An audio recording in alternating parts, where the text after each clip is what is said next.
ঘূৰি এটা মাৰা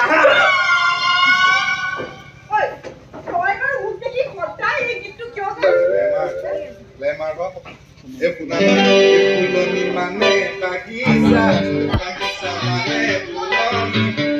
এই গানটো গাই কেনেকে ৰাতিটো ভিতৰতে ভাইৰেল হৈ গৈছে দেখি একেজন গায়কে আকৌ গাইছে এক দুটা পানীৰে তোৰৰে গানো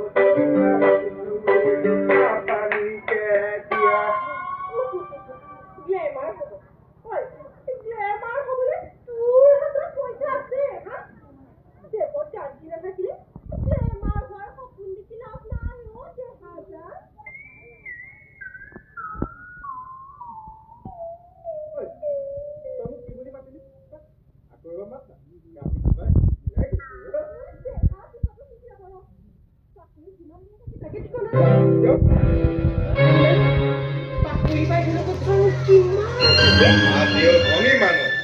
সুখেই নাই যেতিয়া সেইবোৰ সিহঁতৰ প্ৰব্লেম আমি মাথা মাৰি লাভ নাই বাপে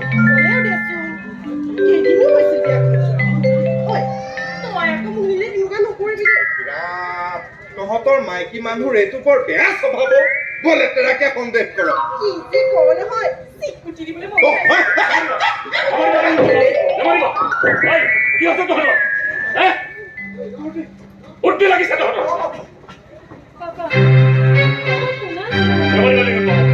এই বিশাল সম্পত্তি বেকাৰ কাৰণে কৈছো কোৱা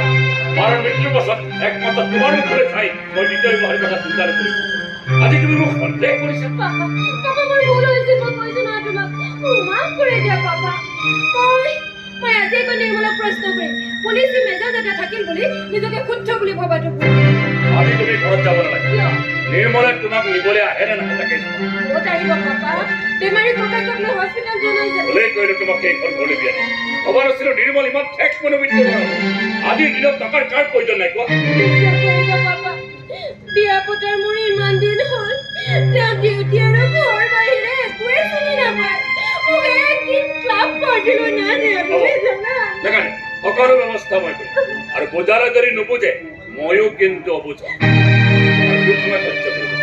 মাত্ৰ প্ৰেম পাপা আকৌ সেইবোৰ কথা নুলিয়াবা হ'ব হ'ব আজি তোমাক মই নিজে খবৰ কৰিলোঁ আৰু দুটামান কথা পাতিব লগা আছে তোমাৰ বহুত দিন তুমি মোক খবলৈ যাবা অ মাধৱী নাকান্দিবা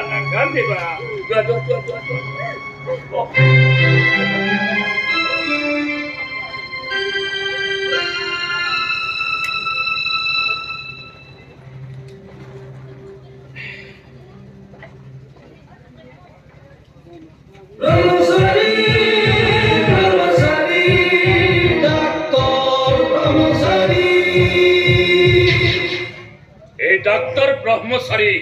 কেৱল ডাক্তৰে নহয় চিকিৎসা বিজ্ঞানতে সি ব্যস্ত নাথাকে আৰে জানোৱাৰ হয় সি জানোৱাৰ মোৰ অভিজাত্যক দাগ লগোৱা মানুহ কাকো কিন্তু মই ৰেহাই নিদিম লাগিলে সি মোৰ জোঁৱাই হওক কি হৈছে কি মই বাচ্চাটো বিক্ৰী কৰিব নোৱাৰিম কিয় আৰে 40 সালা পুলিচে ঘেৰাও কৰি আছে বাচ্চাটো ডাষ্টবিনত পেলাই মই কোনো ৰকম পলাই মূৰ্খ নিজে পলাই আহিছ কিন্তু বাচ্চাটো লৈ আহিব আৰে বাচ্চাটো আনিলে যে মই ফচি যাম এতিয়া কিদৰে সাৰি যাব পাৰিম বুলি ভাবিছা সাৰি যাব পাৰিম বুলি ভাবিছা তই ৰাতিপুৱাৰে পৰা হস্পিটালত চিঞৰ বাখৰ কৰি আছে বাচ্চাটোৰ মাক দেউতাকে তেতিয়া মই কি কৰোঁ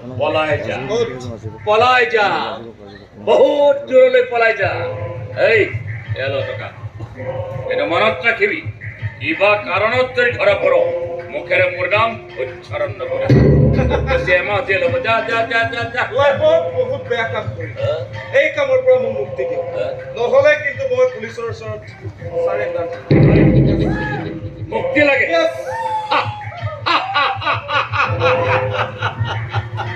তোক মুক্তি লাগে তেনেহ'লে তোকতো মই একেবাৰে শিৱপুৰীলৈ পঠাব লাগিব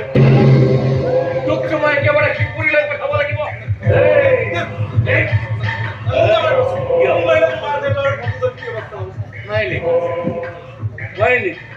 তেনেহ'লে ৰৈ আছ কিয়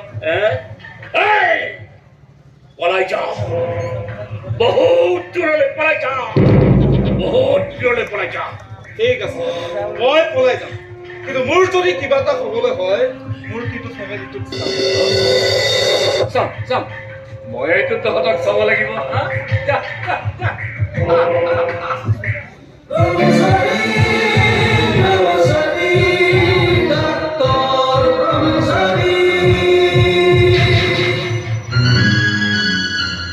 হেল্ল' জেবলাক নজৰ কৰিবি এইমাত্ৰ কিয়াৰ পৰা লাগিছে সময়ৰ খবৰ সময়ে সময়ে মই পাব লাগিব গুড ঠিক আছে মুখখন নেদেখা বুলি ভাবিছিলো কিন্তু মনটোৱে নামানিলে সেইকাৰণে গুচি আহিলো শুনিলো ছোৱালীজনী শুনো আপোনাৰ ঘৰতে আছে আপোনাৰ কিবা অসুবিধা নাই তেনেকুৱা কোনো অসুবিধা নাই হলেও দিয়কচোন এটা সময়ত আপোনাৰ লগত মোৰ ভাল বন্ধুত্ব আছিল তেনেস্থলতে বন্ধুৰ ছোৱালী এজনী এইটো কি দেখিছে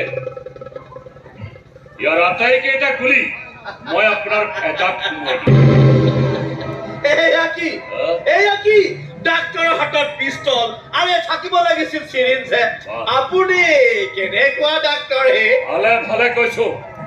মোৰ এই মেজাজটো গৰম কৰি নিদিব নোৱাৰে আপুনি মানুহ হত্যা কৰিব নোৱাৰে এই প্ৰমাণ চাব বিচাৰিছো নেকি বিচাৰিছো কাৰণে ইয়ালৈ অহা আগত থানাত খবৰ এটা দিছো আৰু গেটৰ সন্মুখত মেডিয়াৰ মানুহ খাৰা কৈ থৈ গেটৰ সন্মুখত মেডিয়াৰ মানুহ আপুনি যদি দালে আৰু ময়ো পটে অধিকাৰী আৰে খাটি অসমীয়া হয় মই একো কৰিব নোৱাৰিলেও এটা শ্লোগানটো দিব পাৰিম ডাক্তৰ ব্ৰহ্মচাৰী মুৰ্দাবাদ অধিকাৰী